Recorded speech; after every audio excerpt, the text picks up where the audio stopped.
Hello my dear students, again warm energetic welcome in my YouTube channel Wizard of English. In this video I will explain about future perfect tense. Future perfect tense में हम देखेंगे कि वाक्य की पहचान क्या होती है, कैसे हम हिंदी वाक्य को पहचानेंगे कि ये कौन सा टेंस का है। ठीक है, तो इस जो फ्यूचर परफेक्ट टेंस है उसमें क्या होता है, फ्यूचर परफेक्ट टेंस के जो पहचान होती है हिंदी वाक्य की वो क्या होती है। इस टेंस के वाक्य के अंत में क्या आता है, चुका होगा। क्या आता है, चुका होगा। अगर सिंगुलर सब्जेक्ट में मैं हूँ तो मैं चुका होगा। अगर मैं ऐसा बोलूँ कि मैं मेरा कार्य कर चुका होगा, ऐसा तो नहीं बोलते ना। तो क्या होगा, जब मेरी बात मैं करूँगा तो उसमें क्या आएगा, होऊंगा। जैसे मैं बोलूँगा कि मैं कल इस समय पर पहुँच चुका होऊंगा। ठीक, तो क्या होगा, चुका होगा। ये जब मेरी बात होगी, सब्जेक्ट जब स्वयं की बात होती तो होऊंगा, चुकी होगी, वह चुके होंगे आदि शब्द आते फ्यूचर परफेक्ट टेंस कहलाते। मतलब वाक्य की पहचान क्या होती है, इस टेंस के वाक्य के अंत में चुका होगा, चुकी होगी या चुके होंगे आदि शब्द आता है फ्यूचर टेंस कहलाता है, मतलब फ्यूचर परफेक्ट टेंस कहलाता। इस टेंस की हेल्पिंग वर्ब है वी लेव। क्या है, वी लेव। वी लेव के साथ वर्ब की थर्ड फॉर्म लगेगी, ये रूल्स है। अफर्मेटिव सेंटेंस में क्या होता है, सब्जेक्ट प्लस वी लेव प्लस वर्ब की थर्ड फॉर्म प्लस ऑब्जेक्ट। जब सेंटेंस को नेगेटिव बनाते हैं तो मेन हेल्पिंग वर्ब के आगे नोट लग जाता है। तो इसकी मेन हेल्पिंग वर्ब है विल, तो विल के आगे लगा दिया नोट प्लस हेव। विल और हेव के बीच में क्या लगेगा, जब सेंटेंस को नेगेटिव बनाएंगे तो नोट लगेगा। तो सेंटेंस का स्ट्रक्चर क्या हो जाएगा, subject plus will plus not plus have plus verb की third form plus object. Interrogative sentence में क्या होगा, जो अफर्मेटिव सेंटेंस है उसकी हेल्पिंग वर्ब उठ के सब्जेक्ट के आगे आ जाएगी। तो स्ट्रक्चर क्या हो जाएगा, will plus subject plus have plus verb की third form plus object. Interrogative negative में होगा, हेल्पिंग वर्ब पहले ही रहेगी, सब्जेक्ट के आगे नोट लग जाएगा, फिर हेव आएगा। तो स्ट्रक्चर क्या हो जाएगा, will plus subject not have verb first verb की third form plus object. WH word में क्या होगा, WH वर्ड पहले आएगा फिर इंटरोगेटिव का सेंटेंस रहेगा, मतलब will subject have verb third object. ये क्या है, ये एग्जाम्पल मतलब इसके स्ट्रक्चर है। इसके अकॉर्डिंग, इस स्ट्रक्चर के अकॉर्डिंग हम हिंदी के सेंटेंस को इंग्लिश के सेंटेंस में ट्रांसफर कर सकते हैं। ठीक, अब सब सेंटेंस जैसे कि अफर्मेटिव नेगेटिव इंटरोगेटिव, तो सभी का एक एग्जाम्पल लिया है मैंने, जो कि एक एग्जाम्पल है, उसके सभी टाइप हम बना के देखते हैं कि कैसे बनाते हैं। सबसे पहले अगर सेंटेंस दिया गया है आपको, तो सबसे पहले तो आपको सेंटेंस को पहचानना है कि सेंटेंस कौन से टेंस का है। ठीक है, ये सबसे पहले आपको यही करना है। अगर हिंदी का कोई सा भी आपको सेंटेंस दिया रहे तो उस सेंटेंस को आप पहचानो, उसकी पहचान देखो कि इसकी क्या पहचान है, और हम इसको पहचान देखने के बाद हम ये पता लगा सकते हैं उसमें कि अगर इसकी पहचान चुका है मतलब प्रेजेंट परफेक्ट है, चुका था मतलब पास्ट परफेक्ट है। अब इसमें चुके होंगे है मतलब आगे कोई कार्य हम कर चुके होंगे, मतलब फ्यूचर परफेक्ट की बात बता रहे हैं। अभी हम इमेजिन कर रहे हैं चीज़ की कि हम कल ये कर चुके होंगे। ठीक है, तो जब चुके होंगे जब आएगा वाक्य के अंत में तो वो कौन सा टेंस होगा, वो फ्यूचर परफेक्ट होगा। देखो एक एग्जांपल लिया है, वे स्कूल जा चुके होंगे। मैं बात कर रहा हूँ उनकी, वे प्लूरल सब्जेक्ट है, मैं उनके बारे में सोच रहा हूँ कि वे स्कूल पहुँच चुके होंगे। फ्यूचर में ऐसा होगा कि वो स्कूल पहुँच चुके होंगे, तो वे को बोलते हैं हम दे। क्या बोलते हैं, दे विल हैव। जाने को बोलते हैं गो, और गो की थर्ड फॉर्म होती है गोन, तो क्या हो जाएगा, गोन टू स्कूल। ठीक, जब इसको नेगेटिव बनाएंगे हम, तो मैंने बोला आपको कि जो मेन हेल्पिंग वर्ब है इसकी विल और हैव के बीच में क्या लगाएंगे, नोट लगाएंगे। तो स्ट्रक्चर हो जाएगा दे विल नॉट हैव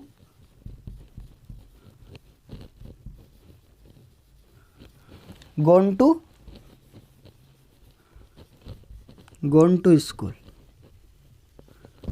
ठीक, अब इसका इंटरोगेटिव क्या, भी स्कूल जा चुके होंगे, इसका इंटरोगेटिव सेंटेंस आएगा तो मेन हेल्पिंग वर्ब पहले आ जाएगी। तो क्या हो जाएगा, will they have gone to school.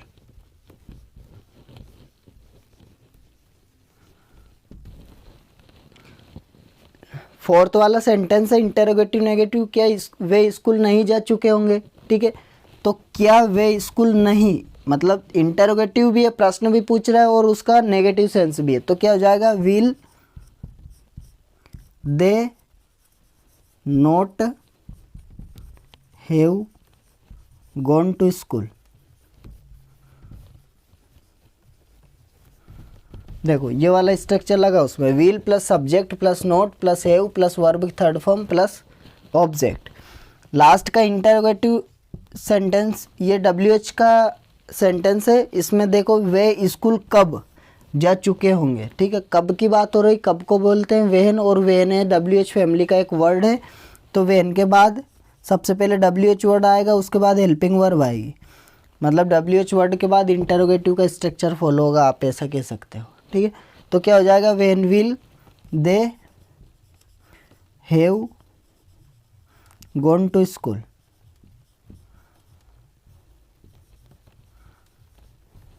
ये एक एग्जाम्पल है, उसके पूरे टाइप बताए हमने, जो कि अफर्मेटिव है, नेगेटिव है, इंटरोगेटिव नेगेटिव WH, ये सभी टाइप है। कैसे हम एक सेंटेंस को सभी टाइप में बना सकते हैं, और सकारात्मक नकारात्मक, प्रश्नवाचक और प्रश्नवाचक नकारात्मक, और WH वर्ड से कब, किससे, किसके साथ, क्यों, कैसे, ये सब WH फैमिली में आते हैं। ये एक एग्जाम्पल के सभी टाइप बनाए हैं हमने।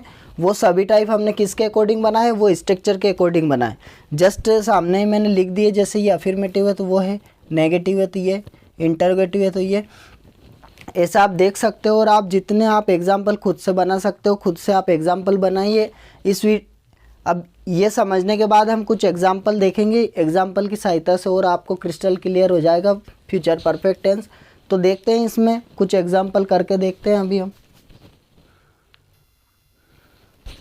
ये कुछ एग्जाम्पल है माय डियर स्टूडेंट्स, इसकी सहायता से हम और अच्छे से फ्यूचर परफेक्ट टेंस को अच्छे से और समझ पाएंगे। सभी तरह के डिफरेंट एग्जाम्पल है, ये ओनली 7 एग्जाम्पल है, जो कि आपको और अच्छे से समझने में बहुत मदद करेंगे। फर्स्ट एग्जाम्पल है, राम आपके लिए पत्र लिख चुका होगा। इसमें बात राम की हो रही है और हम उसके बारे में सोच रहे हैं कि वो आपके लिए पत्र लिख चुका होगा, है ना। फ्यूचर के बारे में हम सोच रहे हैं कि राम आपके लिए क्या कर चुका होगा, पत्र लिख चुका होगा, ठीक है। तो देखते हैं इसमें सब्जेक्ट कौन है, राम है तो राम आ जाएगा। राम के बाद हेल्पिंग वर्ब आएगी विल, विल के बाद लगेगा हैव, क्योंकि अफर्मेटिव सेंटेंस है, ठीक है। तो Ram will have written a letter आपके लिए, लिए को बोलते फॉर होता है के लिए, फॉर यू आपके लिए, ठीक है। फॉर यू एन होता है आपके लिए, रिटन एन होता है वर्ब की थर्ड फॉर्म में रिटन, और लेटर एन होता है पत्र। तो क्या हो जाएगा, Ram will have written a letter for you, Ram आपके लिए पत्र लिख चुका होगा। नेक्स्ट सेंटेंस देखते हैं, जो कि क्या है, वह समय पर खाना नहीं बना चुकी होगी। हम किसी सिंगुलर लड़की के बारे में बात कर रहे हैं और सोच रहे हैं कि वह समय पर खाना नहीं बना चुकी होगी, ठीक है। तो वह को बोलेंगे, अगर लड़की है तो बोलेंगे शी, अगर लड़का होता तो ही बोलते अपन, है ना। नेगेटिव सेंटेंस है, मेन हेल्पिंग वर्ब के बाद नोट आएगा, तो क्या हो जाएगा, she will not have, she will not have, है ना। खाना नहीं बनाना, खाना बनाने को बोलते कुक्ड फूड, कुक्ड फूड। समय पर तो ऑन टाइम, ये सेंटेंस हो गया। क्या होगा, she will not have cooked food on time, वह समय पर खाना नहीं बना चुकी होगी। थर्ड नंबर का सेंटेंस देखते हैं, जो कि एक इंटरोगेटिव सेंटेंस है। सेंटेंस ये है, क्या तुम समय पर कमरा साफ कर चुके होंगे। आपके बारे में बात कर रहा हूँ मैं, क्या आप समय पर कमरा साफ कर चुके होंगे, ठीक है। तो क्या आ जाएगा, सबसे पहले हेल्पिंग वर्ब आएगी, क्योंकि इंटरोगेटिव सेंटेंस है। विल यू, यू एन होता है तुम, आपके बारे में बात कर रहे हो, विल यू हैव,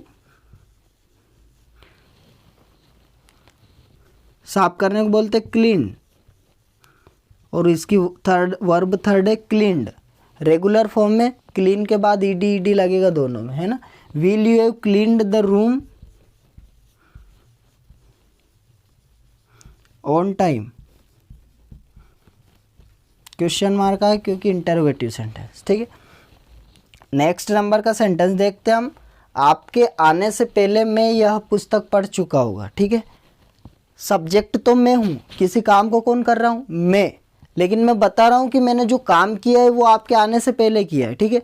तो सबसे पहले तो स्टार्टिंग सेंटेंस होगा वो सब्जेक्ट से ही होगा। बात मेरी हो रही कि मैं यह पुस्तक पढ़ चुका होऊंगा, मेरी बात हो रही, मैंने बोला था होगा नहीं आएगा। जब मैं स्वयं आपकी बात आप करोगे तो उसमें आएगा होऊंगा, ठीक है। तो क्या हो जाएगा, I will have read this book, ये इतना सेंटेंस हो गया। I will have read this book, मैं यह पुस्तक पढ़ चुका हूँगा। और कब पढ़ चुका हूँगा ये हम सेंटेंस में देखते हैं, आपके आने से पहले। पहले को बोलते हैं बिफोर यू, मतलब आपके पहले कम, बिफोर यू कम, आपके आने से पहले। क्या बोल रहा है सेंटेंस, आपके आने से पहले मैं यह पुस्तक पढ़ चुका हूँगा। तो सबसे पहले बात किसकी हो रही, मेरी हो रही। तो सब्जेक्ट में क्या आएगा, I will have read this book, मैं एक पुस्तक पढ़ चुका हूँगा। कब पढ़ चुका हूँगा, आपके आने से पहले, मतलब बिफोर यू कम। देखते हैं अगला सेंटेंस क्या है। अगला है तुम भोपाल नहीं जा चुके होंगे, है ना, आपकी बात कर रहा हूँ और आप भोपाल नहीं जा चुके होंगे, ठीक है। तो क्या हो जाएगा, नेगेटिव सेंटेंस है, मेन हेल्पिंग वर्ब के बाद नोट लगेगा। You will not have gone to, go की थर्ड फॉर्म में गॉन टू भोपाल, ठीक है। ये तो इजी है, नेगेटिव में कुछ नहीं करना, विल और हैव के बीच में नोट लगाना, बाकी अफर्मेटिव जैसे ही रहेगा।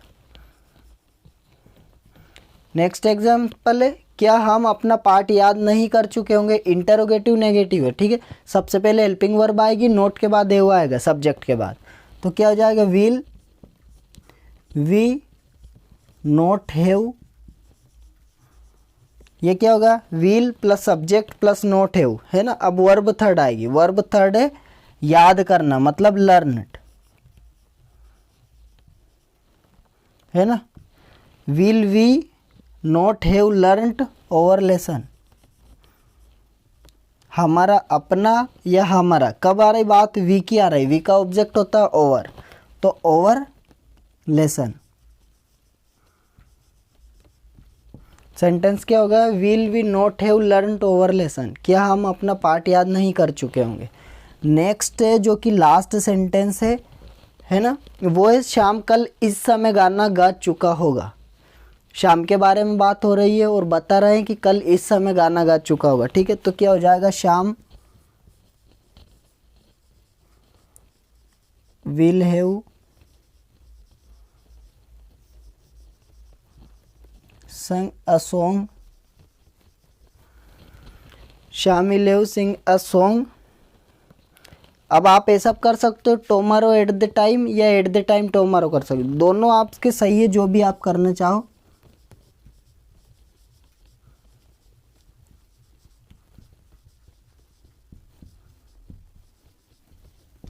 है ना। Shyam will have sing a song tomorrow at this time, या फिर कर सकते हो Shyam will have sing a song at this time tomorrow, जो भी करना चाहो, जो आपको जैसा भी बेटर लगे। ऑब्जेक्ट है किधर भी कर सकते हो आप, सेंटेंस एक्यूरेट रहेगा, आपका कोई प्रॉब्लम नहीं आएगी। ये एग्जाम्पल है, इसकी मदद से आप समझ सकते हो सेंटेंस को कि आप पहचान कैसे करो। बाकी आपको जितने सेंटेंस करना है आप खुद से कर सकते हो। ये तो बस जो एग्जाम्पल मैं आपको करवाता हूँ ये सिर्फ आइडेंटिटी के लिए है कि आप सेंटेंस को पहचानना सीखे कि ये सेंटेंस इंटरोगेटिव है, अफर्मेटिव है, नेगेटिव है, और सबसे मेन बात इसकी पहचान, वाक्य के अंत में क्या लिखा है।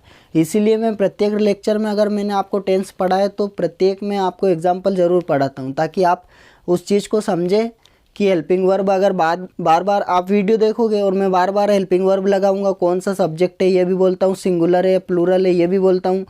अगर सिंगुलर के साथ हेल्पिंग वर्ब डिफरेंट लगती है तो वो हेल्पिंग वर्ब बताता हूँ कि ये सिंगुलर के साथ ये लगती है, प्लूरल के साथ ये लगती है। तो आप मेरे वीडियो को अच्छे बिल्कुल पेशेंस के साथ सुने, वीडियो को समझे।